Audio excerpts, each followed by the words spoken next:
প্রকৃতির ছায়ায় ঘেরা এক ছিল ছোট্ট একটা গ্রাম। গ্রামে একটা ছোট্ট কুঁড়েঘর ছিল। কেউ ওখানে গিয়ে ডাকলে কেউ বের হতো না। লোকেরা নিজেদের মতো কিছুক্ষণ ডাকার পর আবার ফিরে চলে যেত। ঠিক কিছুক্ষণ পরে পেছন থেকে একটা সুন্দর পাখি বের হতো। পাখি বের হয়ে আবার উড়ে গিয়ে গাছের ডালে বসতো। গ্রামের সবাই যে যার মতো করেই চলাচল করত।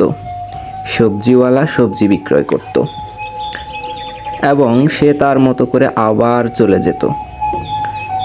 কখনো বিক্রি হতো, আবার কখনো বিক্রি হতো না। গ্রামের সবাই এতই ব্যস্ত ছিল যে কেউ কারোর সাথে কথা বলার সময়টুকু পেত না। কখনো কখনো কেউ কাউকে ডিঙিয়ে চলে যেত। আবার কখনো কখনো ওই পাখিটা এসে ওই বাজারের একটা খুঁটির উপর বসতো, আবার মন খারাপ করে ওখান থেকে চলে যেত। তার সেই ছোট্ট কুঁড়েঘরের পাশের বাগানে গিয়ে বসে থাকতো। তার মনে ছিল ভীষণ কষ্ট। আসলে তার এমন পরিস্থিতি আগে ছিল না। সে ছিল এই গ্রামের সবচেয়ে সুন্দরী কন্যা। গ্রামের মানুষ কৃষি কাজ করত। একদিন ওই মেয়েটা এক জঙ্গলে গিয়ে এক সাধুকে দেখতে পায়।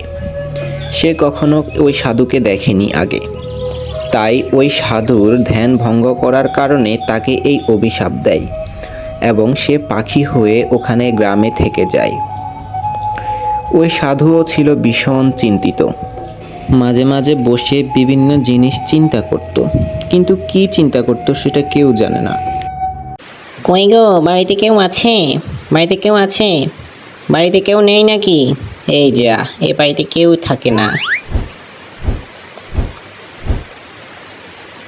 কে যেন এসেছিল, আবার চলে গেল। কি যে করি।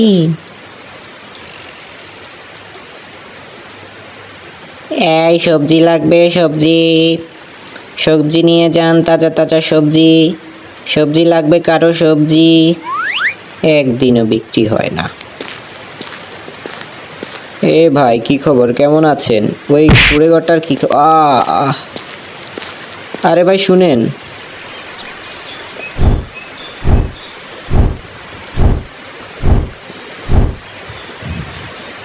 ওই জঙ্গলে যদি আমি ওই দিন না যেতাম তাহলে আজ আমার এই হাল হতো না।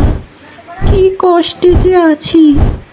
কবে সেই সোনার মুকুট পরা রাজকুমার আমাকে উদ্ধার করতে আসবে। খুবই কষ্টে আমার দিন যাচ্ছে। বন্ধুরা, পরের পার্ট চাইলে কমেন্ট করো।